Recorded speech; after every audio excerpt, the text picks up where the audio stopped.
kakate umelazambe kitabo konzi ovandelaka epila kase moto tupe muyuzi kakate umelazambe ibanga oyo eutana likolo nalisungia mutute hallelujah ipa oyo ebuka kindako na bitumba ya jideo omuna wapili mebuka ndako wana debika mwa ipaba pibelanga na balewi yesu alesinga yango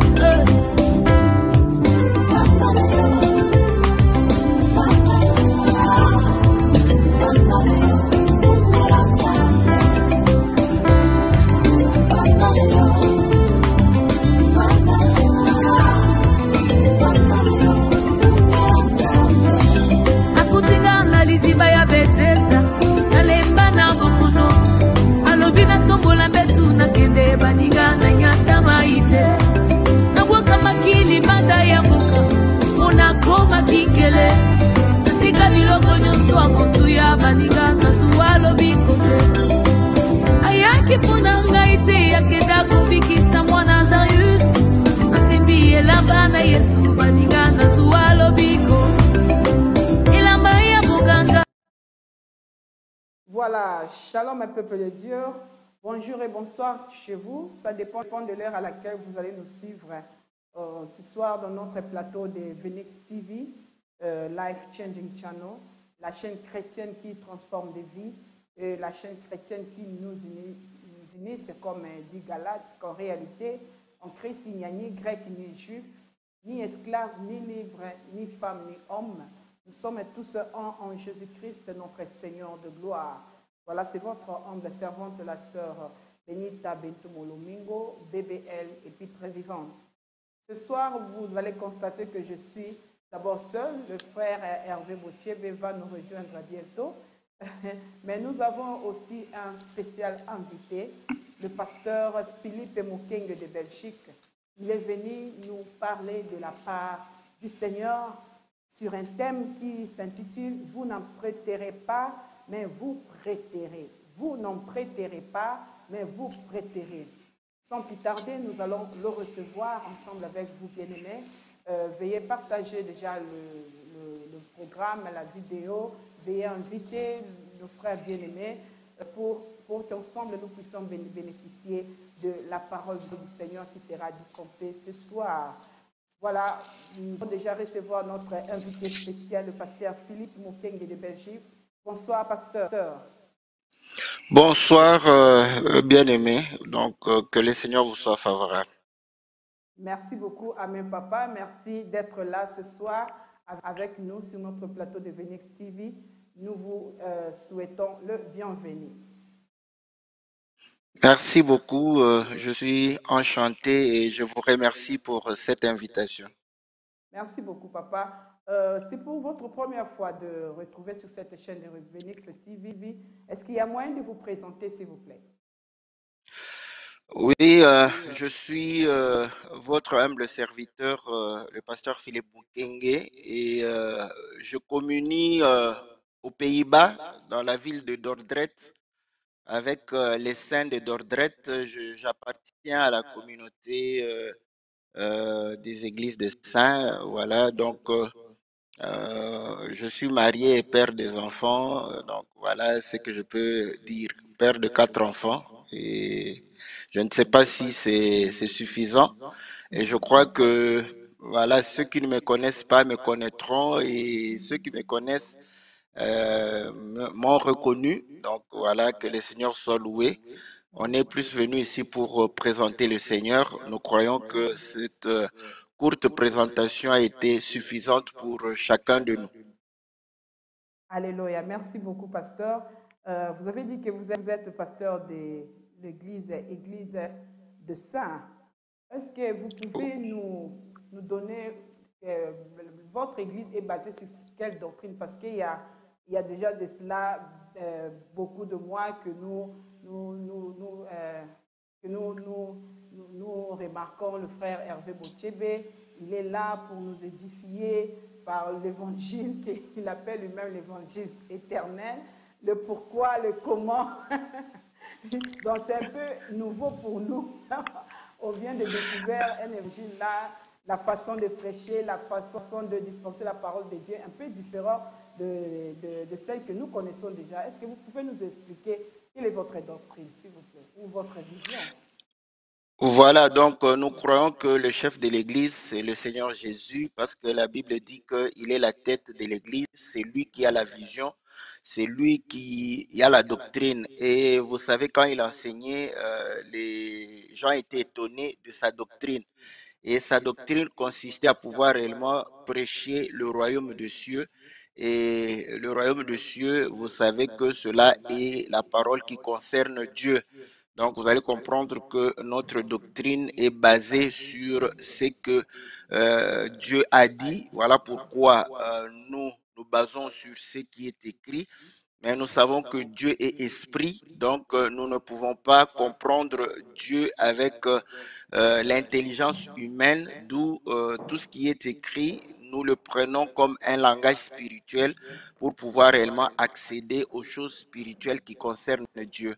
Voilà en résumé, dans ma manière de comprendre, ce que je peux résumer est que notre doctrine se base sur la parole de notre Seigneur et cette parole a été mise par écrit. Voilà pourquoi lui-même dit que l'écriture ne peut être anéantie, mais nous savons que ce qui est écrit dans un langage accessible à l'homme, mais Dieu est esprit, d'où nous devons faire, ou bien nous devons avoir la grâce de comprendre les choses spirituelles qui sont cachées dans les Écritures. Voilà pourquoi nous cherchons à comprendre ce qui est derrière les Écritures ou ce que l'Écriture veut dire par rapport à Dieu qui est esprit. Voilà ce que je peux résumer comme doctrine que nous suivons.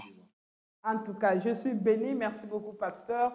Et quelle est la vision, votre vision, c'est laquelle, s'il vous plaît? Le Seigneur a dit, allez, faites de toutes les nations mes disciples. Donc, notre vision, c'est de pouvoir permettre à ceux qui aiment la parole du Seigneur, à ceux qui veulent servir le Seigneur, à ceux qui veulent comprendre les choses de Dieu, à ceux qui veulent réellement être dans la volonté de Dieu, de pouvoir recevoir la parole qui leur permettra de pouvoir connaître Dieu, car la Bible dit, la vie éternelle, c'est qu'ils te connaissent, toi, le seul vrai Dieu. Donc, la vie éternelle est dans la connaissance. Et la Bible continue pour dire que le salut est dans la prédication de la croix. Donc, le salut est dans la prédication. Voilà pourquoi nous voulons que ceux qui aiment la parole, ceux qui aiment Dieu, puissent avoir accès à la parole qui leur parle des choses de Dieu et non des choses des hommes.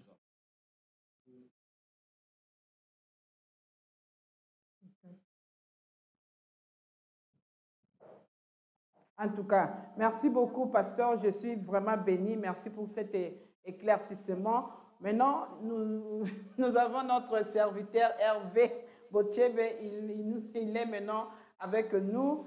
Bonsoir, le frère Hervé. Bonsoir, pasteur.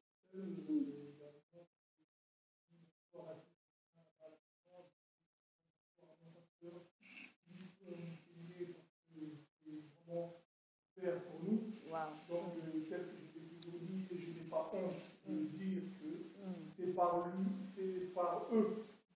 Mais l'un des premiers prédicateurs par qui le Seigneur a fait grâce que je puisse entendre l'évangile que je prêche aujourd'hui, l'évangile que je suis en train de défendre. Donc, je n'ai pas honte de dire que nous allons à Bango, nous allons à Sali, que le lot, on a Hervé Nabi. Wow, en tout cas. Merci beaucoup. Félicitations au pasteur. Hein. Voilà votre fruit. Le frère Hervé, il est en train de défendre l'évangile ici à Manchester. Très bien, il faut vraiment être fier de votre fruit, le frère Hervé Bochebe. Voilà, pasteur, vous avez apporté ce thème. Vous n'en prêterez pas, mais vous prêterez. Pouvez-vous nous expliquer quelle est la pensée de Dieu derrière ce thème, please, s'il vous plaît? Oui, bon, si nous avons choisi ce thème, c'est aussi parce que ce thème semble être aussi accessible à l'homme, tout comme aussi le thème semble être aussi facile. Mais lorsque nous allons nous poser des questions, de bonnes questions, nous allons comprendre que la compréhension de l'homme, l'accessibilité de l'homme va pouvoir réellement nous empêcher de saisir exactement ce que Dieu voulait dire. Donc, nous connaissons tous que dans le livre de Deutéronome au chapitre 28, c'est une liste de bénédictions et une liste de malédictions. Et les bénédictions viennent lorsque on obéit à la parole, lorsqu'on obéit au commandement. Le Seigneur va donner une liste et après il dira que je veux envoyer la pluie de la première et de la rare saison. Vous aurez en abondance. Vous allez prêter, n'est-ce pas, aux autres nations et vous n'en prêterez point. Donc, et lorsque vous continuez la lecture au verset 44, vous allez voir que lorsque vous n'obéissez pas, c'est alors que l'étranger va te prêter et toi, tu ne pourras pas prêter à l'étranger. Donc, ceci, de manière littérale, voudrait dire que lorsqu'on obéit à la parole de Dieu, on va pouvoir prêter et non emprunter et on est béni. Mais est-ce que Dieu pouvait être surpris pour qu'au XXIe siècle, que notre économie soit basée essentiellement sur l'emprunt? Donc, vous allez comprendre qu'il est omniscient, donc il connaissait, il savait bien avant que le monde n'existe, qu'au XXIe siècle, nous allons commencer à emprunter. Et vous savez que lorsque vous êtes dans un pays où il n'y a pas une structure bancaire digne de ce nom, cette prédication peut trouver, n'est-ce pas, écho. Pourquoi? Parce que les banques ne prêtent point. Donc maintenant, il faut vous débrouiller vous-même et les gens peuvent vous dire que voilà, si vous obéissez à la parole de Dieu, si vous accomplissez la parole, vous n'allez pas emprunter, c'est-à-dire que votre business va pouvoir aller de l'avant. Donc, vous allez aller de l'avant et vous allez prêter aux autres, pas emprunter.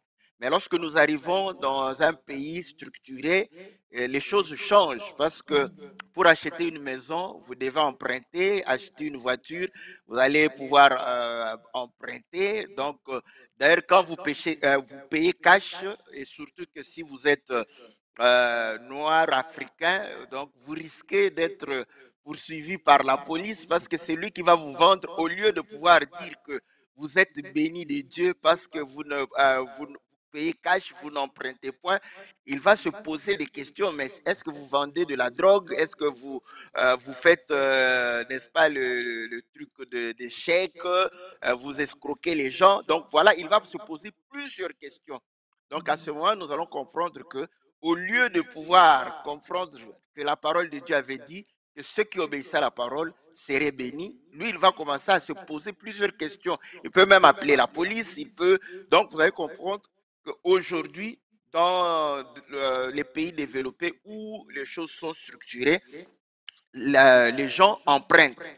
Et ceux qui ont beaucoup d'argent, nous avons compris que quand il y a eu la crise des banques, c'était encore en quelle année? Je ne sais pas si c'était 2005 ou 2007, quand il y a eu cette crise. Donc les banques ne pouvaient plus emprunter, les entreprises en ont souffert. Donc, vous allez comprendre que le crédit, n'est-ce pas, ne circulait plus. Donc, ce que nous sommes en train de pouvoir peut-être envier, qu'ils ont beaucoup d'argent, en fait, ils vivent des crédits. Donc, voilà. Donc, quand on raisonne de cette manière, on se pose maintenant la vraie question. Est-ce que en Europe ici, où nous tous, même, je crois même la reine doit avoir des factures à payer, des crédits à payer. Donc, même la reine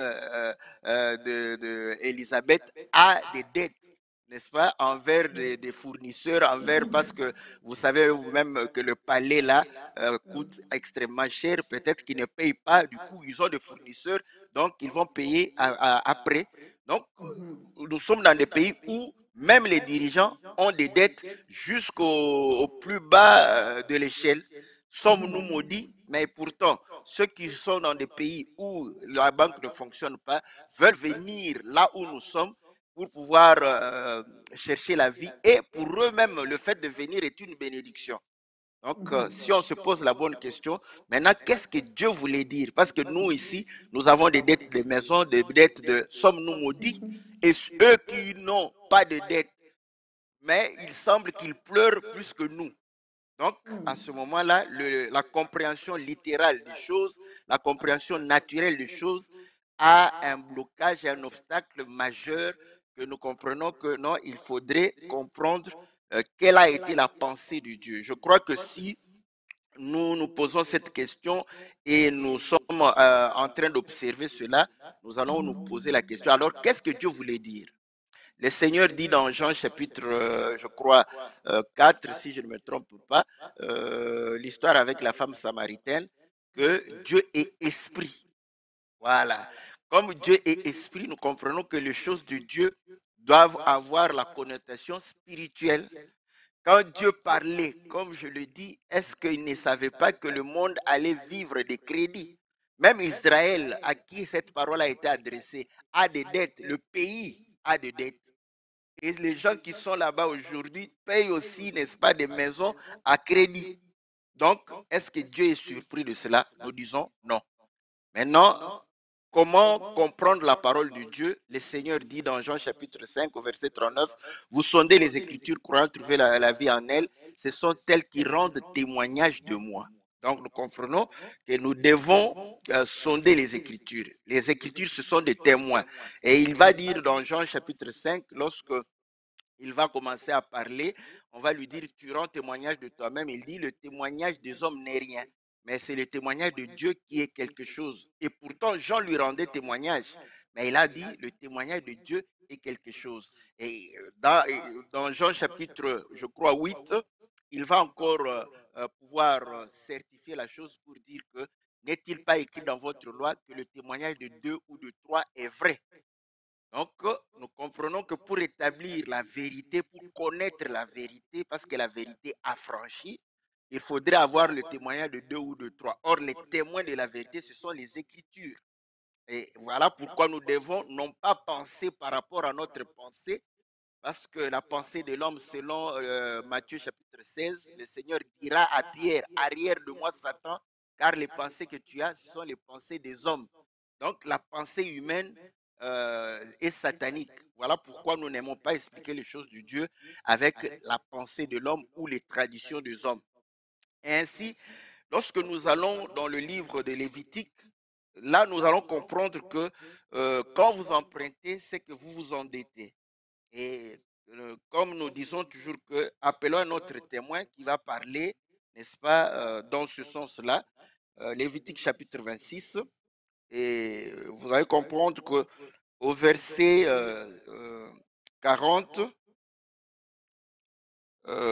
40, bon, je peux lire 41 pour ne pas prendre assez de temps. Non, non, bon, je suis obligé de commencer à 40.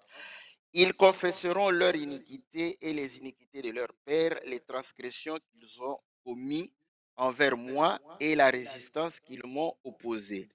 Péchés à cause desquels moi aussi je leur résisterai et les amènerai dans le pays de leurs ennemis. Et alors leur cœur incirconcis s'humiliera et ils paieront la dette de leur iniquité. Ah, vous voyez? Donc nous voyons déjà que Dieu parle de la dette, mais ici la dette n'a rien à voir avec l'argent, n'a rien à voir avec les finances. Donc quand le peuple va désobéir, quand le peuple va pouvoir réellement ne pas accomplir la parole de Dieu, nous sommes dans le cadre de Deutéronome 28. Parce qu'après avoir dit, si tu obéis, tu vas pouvoir prêter et non emprunter. Mais si tu désobéis, tu vas pouvoir emprunter et non prêter. Donc nous voyons que celui qui emprunte a des dettes. Et ici, il démontre que si le peuple pêche, qu'est-ce qu'il va faire? Il va pouvoir l'amener dans un pays étranger, dans les pays de ses ennemis. Et là-bas, ils vont payer la dette. La dette de quoi? De leur iniquité. Ah, donc nous comprenons que c'est Dieu lui-même qui fait la relation entre dette et iniquité. Et iniquité, vous savez, le péché. Donc il fait une connexion entre la dette et le péché. Voilà. Maintenant, lorsque nous avons ce témoin-là, nous avons déjà un pas où nous comprenons que au lieu de penser au crédit, à l'argent, tout ça, il faut aller dans le chemin des choses de Dieu et nous savons que la dette, c'est le péché. Et Habakkuk, n'est-ce pas, va pouvoir réellement nous aider encore, comme nous avions dit que le témoignage de 2 ou de 3 est vrai. Vous allez comprendre que dans le livre d'Habakkuk au chapitre 2, donc Habakkuk chapitre 2, je peux lire à partir du verset 5, il est dit ceci. Voilà. Pareil à celui qui est ivre et arrogant, l'orgueilleux ne demeure pas tranquille. Il élargit sa bouche comme le séjour des morts. Il est insatiable comme la mort. Il attire à lui toutes les nations. Il assemble auprès de lui tous les peuples. Ne sera-t-il pas pour tous un sujet de sarcasme, de raillerie et d'énigmes? On dira, malheur à celui qui accumule ce qui n'est pas à lui. Jusqu'à quand? Malheur à celui qui augmente le fardeau de ses dettes. Ah, ça c'est bon. Vous voyez? Donc ici, vous allez comprendre qu'on est en train de pouvoir dire malheur à celui qui accumule ce qui n'est pas à lui. Donc, tu es en train de prendre quelque chose qui n'est pas à toi. Et il ajoute pour dire que celui qui accumule ce qui n'est pas à lui, il est en train d'alourdir le fardeau de ses dettes. Et là, au verset 7, il est dit, tes créanciers ne s'élèveront-ils pas soudain? Tes oppresseurs ne se réveilleront-ils pas? Et tu deviendras leur proie. Donc, nous comprenons que quand nous avons pris, tu n'emprunteras pas, tu prêteras, c'est lorsque tu obéis. Et tu vas commencer à être chargé de dettes, c'est lorsque tu désobéis. Et c'est un signe de malédiction. Et nous comprenons que dans le langage de Dieu, la dette dont il était en train de parler, c'était les iniquités du peuple, c'était le péché du peuple. Et voilà pourquoi il dit que si vous péchez contre moi, je vais vous amener dans le pays de vos ennemis. Et là, vous allez payer votre dette. Et il ajoute avec Habakkuk pour dire que voilà, c'est lui qui est en train de pouvoir faire du mal, c'est lui qui est en train de pouvoir choisir le chemin qui ne mène pas vers le Seigneur de la justice, de la sainteté. Il est en train de pouvoir réellement se surcharger, n'est-ce pas, d'accumuler ce qui n'est pas à lui.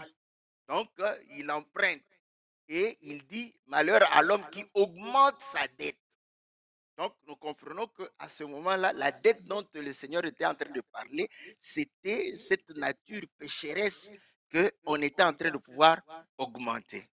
Donc, ça n'a rien à voir avec les finances. Voilà pourquoi aujourd'hui, ceux qui ont beaucoup d'argent, parfois, sont dans une malédiction que vous ne pouvez pas comprendre. Mais quand vous regardez avec les yeux des hommes, avec l'œil humain, vous allez envier un homme qui est maudit, mais qui a beaucoup d'argent, qui emprunte difficilement parce qu'il paye peut-être cash. Les milliardaires, je crois que c'est acceptable qu'ils puissent payer cash leurs histoires, mais tout le reste du peuple, vous allez comprendre que ils sont en train de pouvoir payer par crédit. Donc, ça n'a rien à voir avec l'argent, ça n'a rien à voir avec la situation sociale, ça n'a rien à voir avec la situation économique, mais c'est par rapport aux choses de Dieu. Et là, nous comprenons qu'effectivement, celui qui a des dettes, c'est celui qui est dans le péché.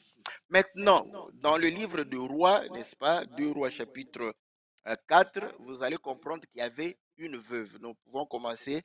Vous êtes libre. Si vous avez une question, vous pouvez toujours m'arrêter. Je sens que vous avez envie de poser la question.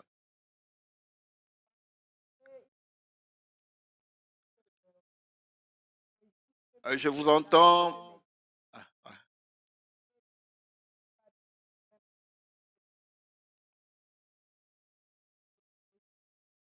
Le son est bas par rapport.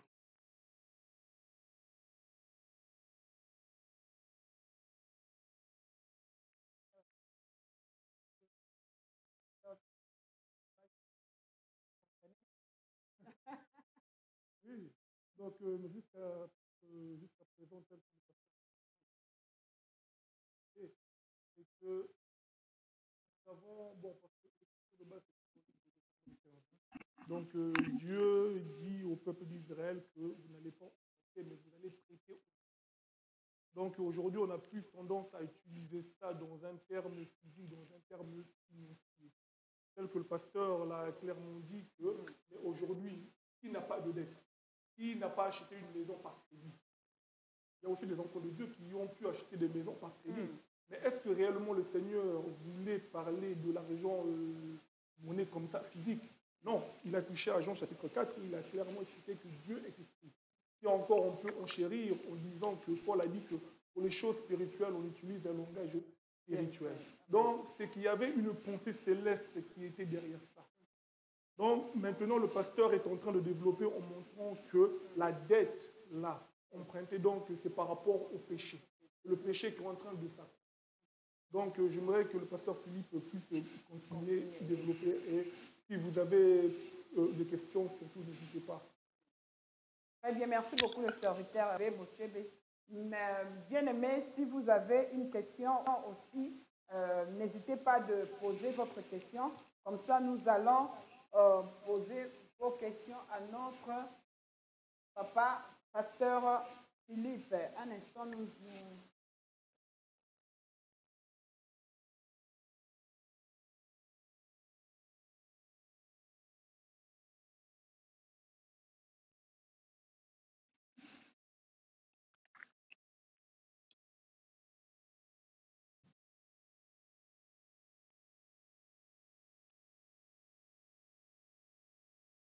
Allô, allô? Oui, maintenant je vous entends. Oui, pasteur, merci beaucoup. Si vous pouvez continuer à nous éclaircir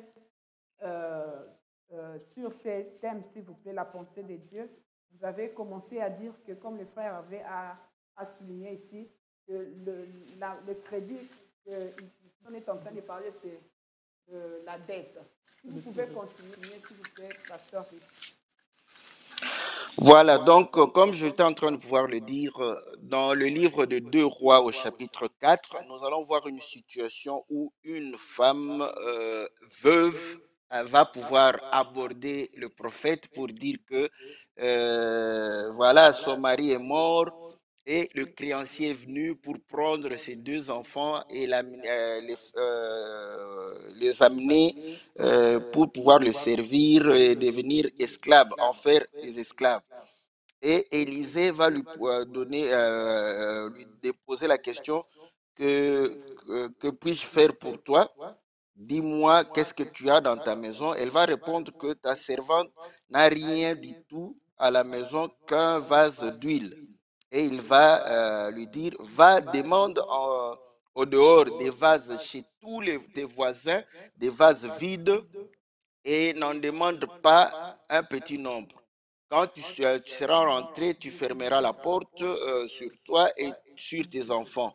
Tu verseras dans tous ces vases et tu mettras de côté ceux qui seront pleins. Alors elle le quitta, elle ferma la porte sur elle et sur ses enfants. Il lui présentait les vases et elle versait. Lorsque les vases furent pleins, elle dit à son fils, présente-moi encore un vase, mais il lui dit, il n'y a plus de vase, et l'huile s'arrêta. Et elle alla le rapporter à l'homme de Dieu, et il dit, va vendre l'huile et paye la dette, et tu vivras, toi et tes fils, de ce qui restera. Donc nous voyons qu'ici, dans cette histoire, on parle encore de dette. Et vous voyez que cette dette allait rendre ses 2 fils esclaves. Et comment ne pas être esclave? C'est par le fait qu'ils allaient vendre l'huile et pouvoir payer leurs dettes et vivre, n'est-ce pas, du reste d'huile qu'ils avaient. Donc, nous comprenons que dans Jean chapitre 8, où le Seigneur va pouvoir dire que vous connaîtrez la vérité vous affranchira, Et lorsque les pharisiens vont dire que non, nous n'avons jamais été esclaves de quelqu'un, il va dire que celui qui pêche est esclave du péché. Donc nous comprenons que cette dette allait pouvoir réellement les mettre sous le péché. Donc, ils avaient des dettes et ils allaient servir le créancier. Et vous avez vu que le pays ennemi, là-bas, le créancier, c'était le pays ennemi. Comme vous savez, quand vous êtes dans le péché, comprenez que les créanciers vont venir réclamer, n'est-ce pas, de l'argent et ils vont vous rendre esclaves, serviteurs. Voilà pourquoi ceux qui sont dans le péché, ils sont la proie des démons, des sorciers, ils sont la proie, n'est-ce pas, du diable. Pourquoi? Parce qu'ils sont dans les dettes et voilà, donc ils sont esclaves de leurs créanciers. Donc c'est exactement ça. Maintenant, pour ce cas ici, pour pouvoir ne pas être esclave, il fallait vendre l'huile. Or, nous savons que l'huile parle, n'est-ce pas, de l'esprit. Et là, l'homme de Dieu va pouvoir lui dire que non, qu'est-ce que tu as? Il avait un vase d'huile. Et il va lui dire, va prendre les vases d'huile. Donc, il va prendre les vases d'huile chez les voisins qui sont vides. Or, les vases, avant que Paul, dans je crois c'est 2 Corinthiens chapitre 4, si je ne me trompe pas, ou 1 Corinthiens chapitre 4, si je ne me trompe pas, où il dit que ce grand trésor, nous l'avons dans des vases de terre. Donc, vous voyez, pour que la gloire de Dieu, n'est-ce pas, puisse revenir à Dieu et non aux hommes. Afin que si nous manifestions quelques puissances, quelques dons, la gloire puisse revenir à Dieu. Donc, vase, ça parle du corps. Et là, nous comprenons qu'il va prendre, n'est-ce pas, des vases vides et ces vases vont venir chez elle. Elle va les remplir d'huile. Et lorsqu'elle a rempli d'huile, et écoutez, ici, je vais faire la folie de la prédication. Parce que quand elle va vendre, n'est-ce pas, les vases avec l'huile. Donc, elle a pris les vases, n'est-ce pas, vides, et elle va vendre à ses voisins et ses voisines des vases pleins d'huile.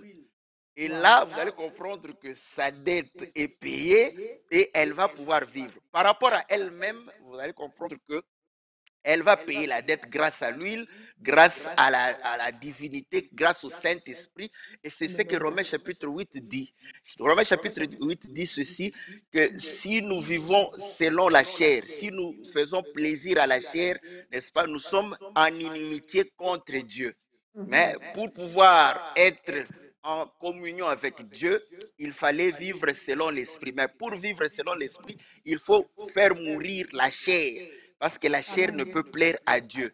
Et ainsi, la Bible dit que le Saint-Esprit qui a ressuscité Christ d'entre les morts va ressusciter vos corps mortels qui sont vides pour pouvoir être remplis du Saint-Esprit afin de pouvoir marcher non selon la chair, mais selon l'Esprit. Et que dit l'Écriture? Vous ne serez plus redevables. Oh, que Dieu soit loué.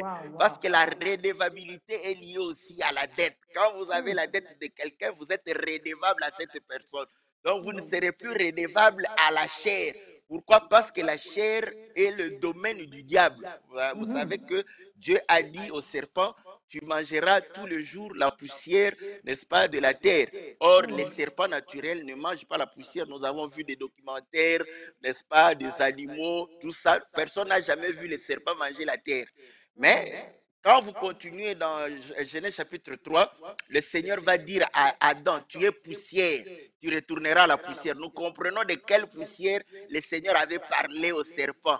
Le serpent mange la chair, donc il domine la chair. Et manger, c'est aussi défini dans Jean chapitre 4 par le Seigneur. Lorsqu'on est allé lui chercher la nourriture, les disciples sont venus et il va dire aux disciples, quand on lui presse de pouvoir manger, il va dire, non, vous ne connaissez pas la nourriture que je vais manger. Ma nourriture est de faire la volonté de mon Dieu, de mon Père, de celui qui m'a envoyé. Donc la nourriture, c'est de faire la volonté, c'est la volonté. Donc quand le diable mange la chair, cela voudrait dire que le diable se nourrit de la volonté de la chair. Et ainsi, lorsque nous sommes remplis du Saint-Esprit, nous ne sommes plus redevables à la chair. Nous n'avons plus la dette de la chair pour pouvoir accomplir les choses de la chair pour pouvoir accomplir l'impudicité, se quereller, et l'escroquerie, l'ivrognerie, n'est-ce pas, la sorcellerie, toutes ces choses, c'est la chair qui en demande. Vous voyez, c'est par le Saint-Esprit que nous n'avons plus, n'est-ce pas, cette dette-là, nous ne sommes plus redevables. Et voilà pourquoi la Bible dit que nous allons pouvoir marcher en produisant les œuvres de l'Esprit. Voilà, donc cette femme, n'est-ce pas, va pouvoir payer sa dette de cette manière. Et par rapport aux voisins, vous voyez, les voisins ont donné les vases vides et vont récupérer les vases pleins, n'est-ce pas, d'huile. Et vous allez comprendre que le Saint-Esprit donne à quelqu'un la personnalité. Quelqu'un qui n'a pas le Saint-Esprit, c'est quelqu'un qui est un vase vide. Voilà pourquoi vous allez comprendre que il suffit que quelqu'un puisse porter un nom comme ça, Maradona. Lui, comme il est vase vide, il va porter aussi le nom. Moi aussi, je suis Maradona maintenant. Maintenant, quand il va voir encore une autre star porter le nom d'une star du moment, hein, Sarkozy, lui aussi, il devient Sarkozy. Donc, il n'a pas de personnalité. Voilà pourquoi il est en train d'emprunter les personnalités du monde. Vous voyez comment l'écriture, il est en train d'emprunter, parce que Habakkuk a dit, malheur à celui qui accumule ce qui ne lui appartient pas. Cette nature du monde ne nous appartient pas. Nous ne devons pas accumuler cela. Nous ne devons pas chercher à imiter les mondains. Voilà pourquoi l'Écriture dit que nous ne pouvons pas, n'est-ce pas, nous conformer au siècle présent, parce que nous ne sommes pas redevables à ce siècle. Mais quand quelqu'un est vide, il est redevable au siècle présent. Donc, il suffit que, voilà, qu'on soit à l'été, il va se dire, oh non, je dois me promener pour avoir de l'air. Donc, pas de pudeur, rien du tout. Comprenez que c'est un vase vide qui n'a pas de personnalité, parce que c'est un vase qui a le Saint-Esprit. C'est un vase qui a de la personnalité, et c'est la personnalité de Dieu, c'est la nature de Dieu. Donc même dans la chaleur, il ne va pas exposer son corps, il ne va pas pouvoir réellement s'exhiber, parce qu'il a une nature, parce qu'il a une personnalité. Donc vous voyez que cette histoire nous démontre que tant qu'elle avait la dette, elle avait la menace de la mort. Elle était sous la menace de la mort. Mais lorsqu'elle s'est libérée de la dette, elle va pouvoir vivre. On ne va pas aller dans les détails parce qu'il y a beaucoup de choses. Elle était veuve, il faut expliquer pourquoi elle était veuve, pourquoi ses deux fils. Bon, ça, c'est ce que nous aimons, n'est-ce pas? Parce que tout cela est significatif. Donc, mais nous n'allons pas encombrer nos très chers téléspectateurs par rapport à tous ces détails-là, mais nous comprenons que, bref, elle a été désendettée par l'œuvre de la croix, parce que le Seigneur dit, il est avantageux pour vous que je m'en aille. Si je ne m'en vais pas, vous ne serez pas remplis du Saint-Esprit, vous resterez des vases vides, et votre dette ne sera pas payée. Donc, quand le Seigneur est mort, il est ressuscité d'entre les morts, il va se déverser sur nous comme des vases vides qui seront remplis maintenant du Saint-Esprit. Et comme nous avons le Saint-Esprit, nous pouvons dire comme Paul, ce n'est plus nous qui vivons, mais c'est Christ qui vit en nous. Voilà pourquoi quand Christ vit en nous, vous allez comprendre que la nature du monde, nous n'allons jamais l'emprunter. Par contre, vous savez que quand les païens, n'est-ce pas, veulent se marier, vous savez ce qu'ils demandent à la femme? Ils veulent une femme qui craint Dieu, une femme respectueuse, une femme vertueuse, vous voyez? Mais lorsqu'ils veulent faire voilà, leur vie va, ils ont besoin des femmes jamousquettes, des femmes qui... Mais quand un païen veut s'engager dans le mariage, il voudra emprunter la nature des enfants de Dieu. Une femme qui a la nature des enfants de Dieu. Vous voyez, c'est ce que le Seigneur disait. Vous n'allez pas emprunter. Vous n'allez pas avoir leur nature. Vous n'allez pas chercher à copier le monde. Mais le monde va vous copier. Voilà pourquoi vous allez voir que la plupart des constitutions des nations copient la Bible.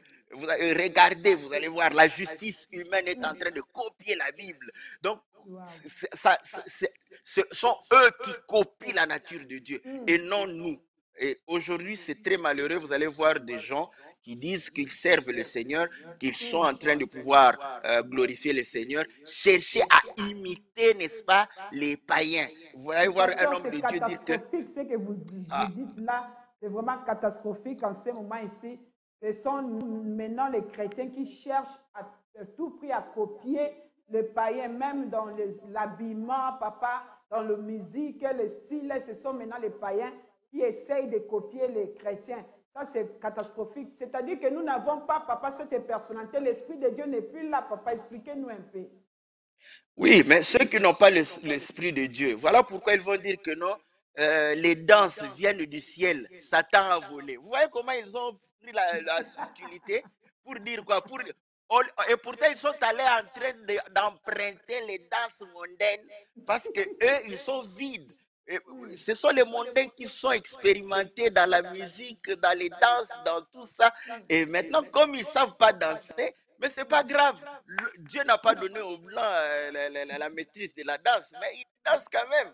Donc ils s'en foutent quand la musique joue, même s'ils dansent en contre-temps, ils sont joyeux, ils font tout. Mais nous allons chercher à copier, n'est-ce pas, les mondains pour pouvoir amener cette nature. Ça, c'est ce qu'il montre qu'il y a beaucoup de gens qui citent le nom du Seigneur, mais sans pour autant être rempli, n'est-ce pas, du Saint-Esprit, sans pour autant être un vase qui est rempli du Saint-Esprit pour pouvoir accomplir, n'est-ce pas, la parole du Seigneur. Donc voilà les Manzantom aujourd'hui chez les pasteurs. C'est parti où?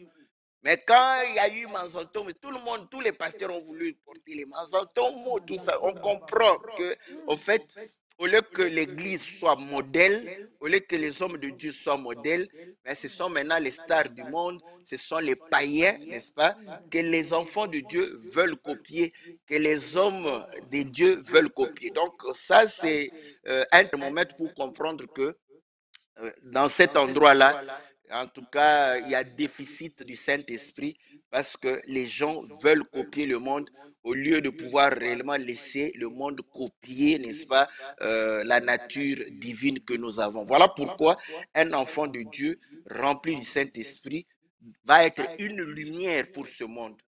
Donc, quand vous êtes une lumière, c'est vous qui éclairez. C'est nous qui sommes les stars. C'est nous qui sommes les étoiles. Mais malheureusement, vous allez comprendre que la compréhension même des choses, ils les comprennent en français. Hein, voilà, être star, c'est là vous dites être connu. Nous devons être connus pour les bonnes choses que nous pratiquons. Nous devons être connus pour la nature de Dieu que nous sommes en train de manifester. Voilà pourquoi dans 2 Corinthiens chapitre 3, Paul dit que vous devez être des lettres vues et lues par tout le monde, par les païens, par les chrétiens, et qu'ils comprennent que Dieu a écrit, le Saint-Esprit a écrit en vous. Voilà quelqu'un qui n'a pas de dettes, quelqu'un qui n'a pas à pouvoir emprunter la nature, n'est-ce pas, du monde. Et aujourd'hui, vous allez voir les hommes de Dieu chercher des sobriquets. Les chrétiens ont beaucoup de dettes alors. Ah. Donc je comprends oui. que là, nous avons beaucoup de dettes à payer. Comment nous allons nous acquitter de ces dettes, papa? Donc le Saint-Esprit n'est pas là. Comment quelqu'un peut être rempli du Saint-Esprit pour nous acquitter de ces dettes, pour nous débarrasser des désirs de ce monde, des désirs de la chair, papa? Est-ce que vous pouvez nous aider? Oui, la Bible dit ceci. Au commencement, Dieu créa les cieux et la terre. La terre était informe et vide et l'Esprit de Dieu se mouvait au-dessus des eaux. L'Esprit de Dieu se mouve au-dessus des eaux. Amen. Et les eaux, vous allez comprendre que Jean chapitre 4, la femme sainte, le Seigneur dit, si tu savais celui qui te demande de l'eau, tu lui aurais toi-même demandé de l'eau, il allait te donner de l'eau vive. Et cette eau allait jaillir en toi, n'est-ce pas, jusqu'à la vie éternelle. Et nous voyons que les eaux, n'est-ce pas, parlent de l'Esprit. Et l'Esprit, n'est-ce pas, est en train de mouvoir sur les eaux. Et les eaux, c'est la parole de Dieu. Amen. Et nous comprenons que Ésaïe 55 dit, n'est-ce pas, ma parole est comme une pluie qui descend, n'est-ce pas, d'en haut, qui apporte la nourriture à ceux qui ont faim, la sémence aux semeurs, n'est-ce pas. Donc, le Saint-Esprit, n'est-ce pas, se mouve au-dessus des eaux. Voilà pourquoi le Seigneur disait, les paroles que je vous ai dites sont esprit et vie.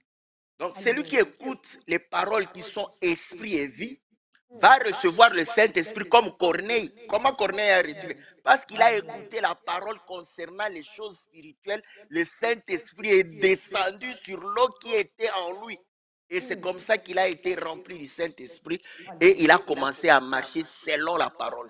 Donc, il faut croire à la parole qui concerne, n'est-ce pas, les choses du royaume. Écoutez, le Seigneur prêchait le royaume des cieux. Aujourd'hui, on dit que nous sommes des serviteurs de Christ. Mais comment le Seigneur a prêché? Il prêchait le royaume des cieux. J'imagine quand il était là, comment les hommes pouvaient se poser des questions. Pendant que quelqu'un avait un problème du mariage ou de stérilité, le Seigneur vient. Le royaume des cieux est semblable à un homme, n'est-ce pas, qui sort et la semence tombe le long du chemin, dans les pierres, dans les épines et sur la bonne terre. L'autre vient là-bas. Oh Seigneur, je suis malade. Le royaume de Dieu est semblable à un grain de sénévé, la plus petite des semences. Mais quand on sème, ça devient un grand arbre. Les oiseaux se pointent dessus. Un autre vient. Oh Seigneur, je suis en chômage. Le royaume de Dieu est semblable à une femme qui prend 3 mesures de farine et lui met le levain dedans, toute la pâte est levée. Un autre dit, mais quand est-ce qu'il parlera de mes dettes? Je suis endetté, n'est-ce pas? La banque est en train de me préoccuper, je suis locataire. Quand est-ce que je deviendrai, n'est-ce pas, propriétaire? Le royaume de Dieu est semblable à un filet qu'on jette. Vous voyez comment le Seigneur prêchait? Et que dire de Job? Job souffrait, malade qu'il était. Vous croyez que dans cet état, aujourd'hui, quand tu es malade comme Job, qu'est-ce que tu voudrais entendre? Que Dieu guérit, que Dieu est puissant. Mais quand Dieu a commencé à parler à Job, il n'a même pas parlé de la maladie. Il a commencé à dire, Job, instruis-moi. Il va parler à Job de buffles, de l'autruche, des cigognes, de l'éclair. Il va lui parler, n'est-ce pas, du crocodile, de l'hippopotame. Il va lui parler. Mais si Job était le fidèle d'aujourd'hui, Job allait dire, mais Seigneur, quand est-ce que tu vas parler de ma maladie? Mais après avoir dit Amen à cette parole, il a reçu sa guérison. Après avoir dit Amen à cette parole, il a retrouvé une postérité. Après avoir dit Amen à cette parole, il a doublé ses richesses. Voilà comment le Seigneur est en train d'agir aujourd'hui. Vous voyez, quand vous dites Amen à cette parole qui concerne le royaume des cieux, pas les choses de la terre. Quand vous avez besoin de travail, allez dans les intérims, n'est-ce pas? Je ne sais pas comment on appelle ça en Angleterre, n'est-ce pas? Ici, ce sont les intérims, n'est-ce pas? Les maisons qui peuvent vous montrer là où il y a demande d'emploi, tout ça, des offres d'emploi pour que vous puissiez postuler. Ils vous aident. Et quand vous avez besoin du mariage aujourd'hui, les hommes ont trouvé des solutions. Il y a des sites de rencontres. Moi, quand j'avais le temps de regarder Les Amours, n'est-ce pas, dans la chaîne de France 2, il y a beaucoup de témoignages de gens qui disaient nous nous sommes rencontrés à l'internet dans un site de rencontres et on s'est fixé un rendez-vous et ça fait 15 ans on est ensemble. Ils sont heureux. Ils se sont rencontrés. D'ailleurs, dans un site de rencontre, tu y auras la femme selon tes goûts. Mais quand tu pries, Dieu peut t'envoyer une femme qui n'est pas dans tes goûts. Hein. Pendant que toi, tu cherches une femme élancée, une femme teint clair, Dieu t'envoie une femme moins élancée, teint bois noir. Toi, tu regardes comme ça, tu vas te dire, mais voyez, dans les choses de Dieu, c'est compliqué. Si tu vas avoir la femme de ton goût, l'homme de ton goût, va dans les sites de rencontres, c'est plus facile. Mais si tu restes dans les choses de Dieu, comprends que Dieu va te donner une femme qui va craindre sa parole et qui sera un bonheur pour toi. Donc, voilà comment aujourd'hui nous sommes conduits par le Saint-Esprit lorsque nos pensées, nos désirs veulent connaître les choses du royaume. Vous allez voir que la tendance que nous aurons, c'est de pouvoir plaire à Dieu et non aux hommes. Si je veux me marier, je voudrais plaire à Dieu, je vais me marier conformément à la parole de Dieu. Si je veux travailler, je voudrais plaire à Dieu, je veux travailler conformément. Et c'est ça même le Saint-Esprit qui me conduit, c'est ça le Saint-Esprit qui agit en moi parce que la parole de Dieu est esprit. et vie. Alléluia. Donc, le Seigneur nous vivifie par sa parole. Voilà ce que nous pouvons dire à des bien-aimés. Merci beaucoup, Pasteur Philippe. Vraiment, vous êtes en train de nous bénir, que Dieu vous bénisse. Donc, nous comprenons que beaucoup de gens, ils suivent le monde parce qu'ils n'ont pas cette vraie parole. Ils ne sont pas remplis du Saint-Esprit. Et parce qu'ils n'ont pas cette vraie parole, maintenant, où trouver la vraie parole, papa? Et comment connaître que cette parole est vraie? Voilà, que, comme je le dis, c'est un petit test. La parole de Dieu concerne Dieu. Dieu est esprit. Amen. Donc, si vous écoutez une prédication et vous ne voyez rien de spirituel, mais vous comprenez que ce sont des morales qui nous concernent. Voilà, comment être bien avec les autres, comment ne pas chercher des problèmes avec son voisin, tout ça. C'est le cours de civisme et moral que nous avons reçu, n'est-ce pas, aux humanités. Donc, c'est vraiment ça. C'est-à-dire, même nos parents nous ont donné ces conseils de ne pas voler, de ne pas prendre la femme d'autrui, d'obéir, de pouvoir dire la vérité. Ça, la maman nous a dit. Que Dieu bénisse ma maman qui m'a dit toutes ces choses. Mais malgré ça, je ne me suis pas converti. Donc, vous allez comprendre que pour que nous puissions nous convertir, ça, ce sont des petits tests.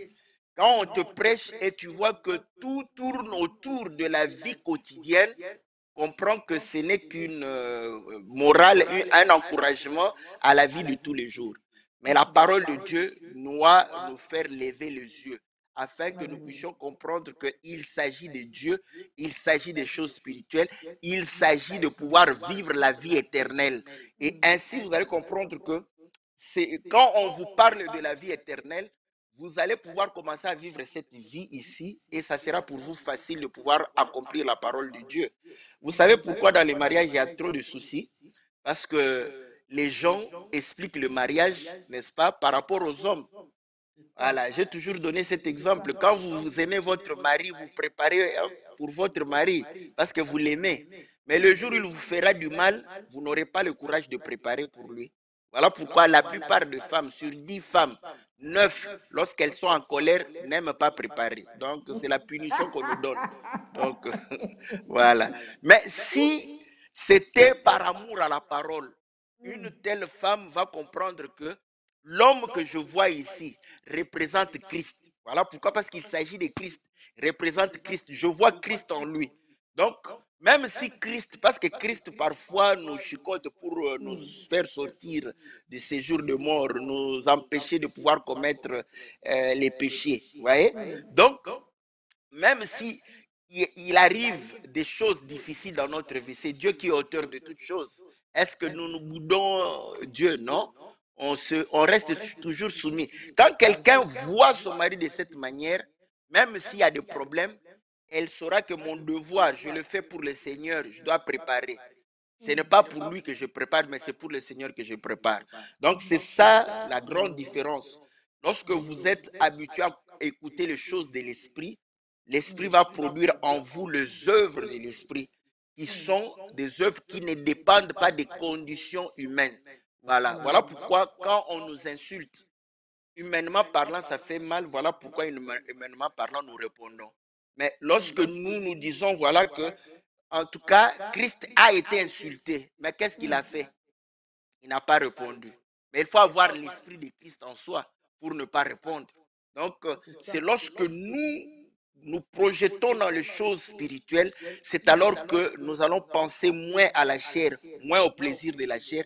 Et ainsi, lorsqu'on va faire souffrir la chair, homme habitué à la souffrance, homme de douleur, nous sommes des hommes de douleur habitués à la souffrance.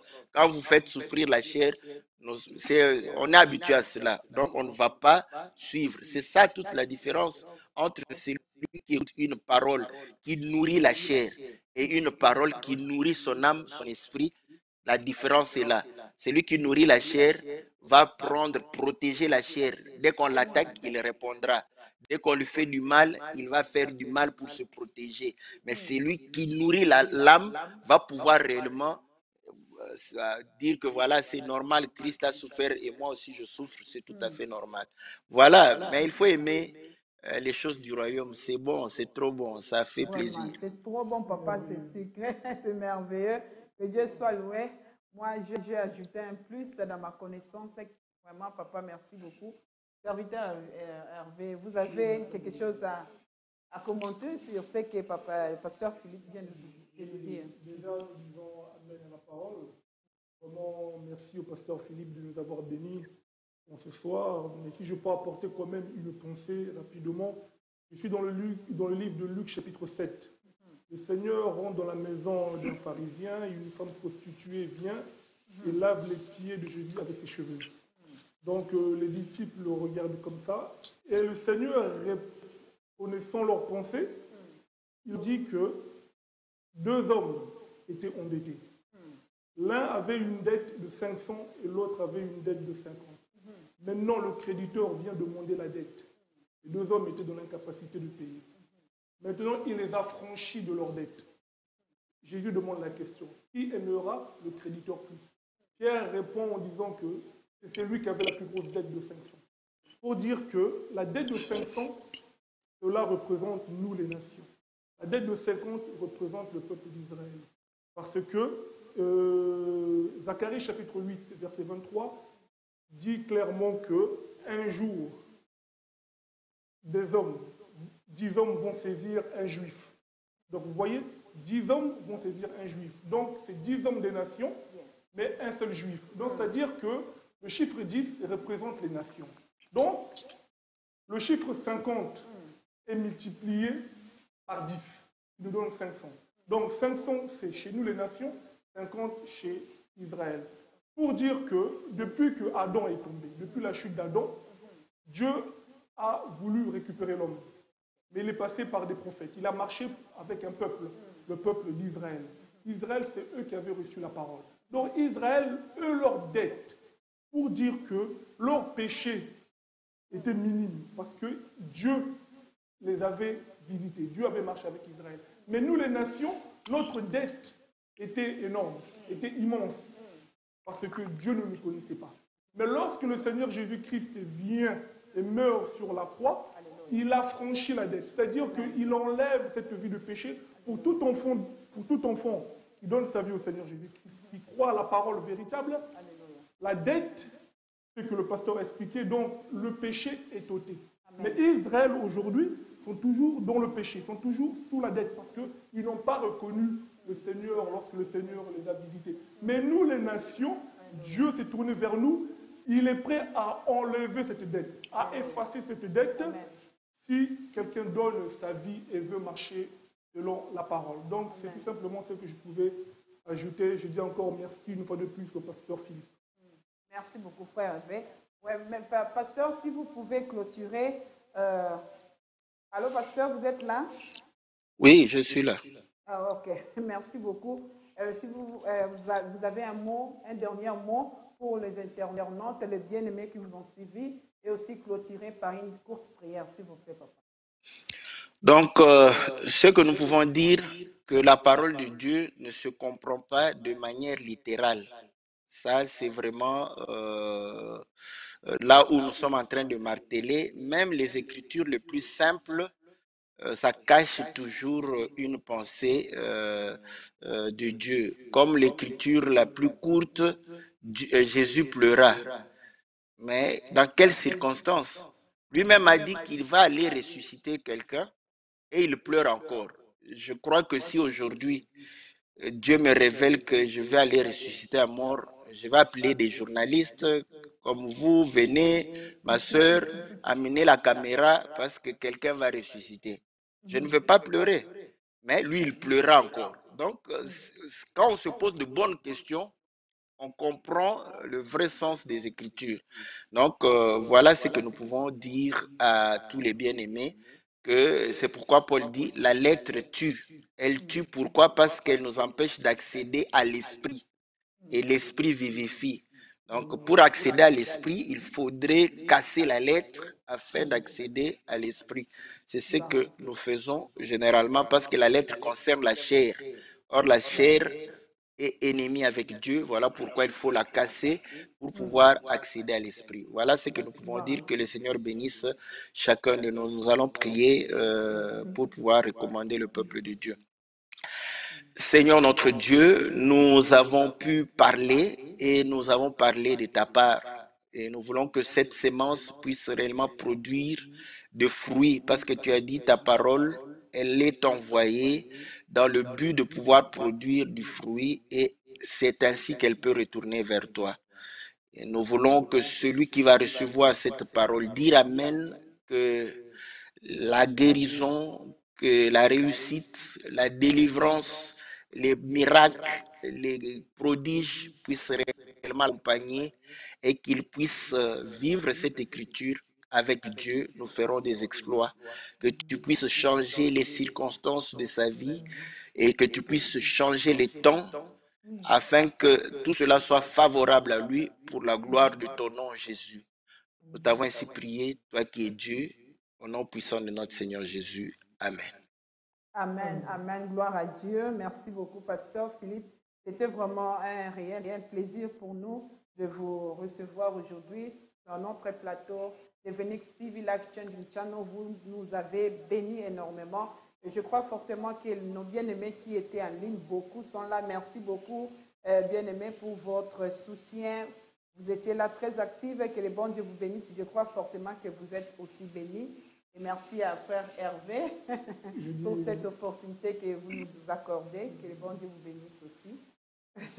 Merci à vous, vraiment, cher Miguel, et merci à tout peuple, merci au peuple de Dieu, à toute personne qui était là vraiment pour écouter la parole de la bouche de son serviteur, le pasteur Philippe Mukenge. Donc, nous disons rendez-vous aux enfants de Dieu, rendez-vous lundi prochain. Oui. Donc, nous allons continuer, mais nous allons avancer, cheminer petit à petit. Le pasteur Philippe, c'est la première fois, mais ce n'est pas la dernière fois qu'il vient. Donc, nous allons continuer à inviter des éminents hommes de Dieu pour qu'ils puissent nous bénir davantage. Mais il n'y a pas que le frère Hervé qui va parler sur son bateau, non. Il y a aussi mes pères, mes frères qui sont là. Donc, nous allons aller tous ensemble vraiment pour bénir le peuple. Gloire à Dieu, que Dieu vous comble de sa grâce au nom de Jésus-Christ. Et voilà, merci beaucoup à notre régie. God bless you. Merci à vous toutes et que le bon Dieu vous bénisse. Restez branchés, connectés sur notre chaîne Phoenix TV parce que juste après nous, il y a une émission qui parle de la culture de notre pays Congo. Mongongo ya Congo, présenté par le maréchal de Congo, juste après nous. Comme ça, vous allez savoir tout sur la culture congolaise. God bless you. Au revoir. Shalom chez vous. Bye bye. Shalom, peuple de Dieu.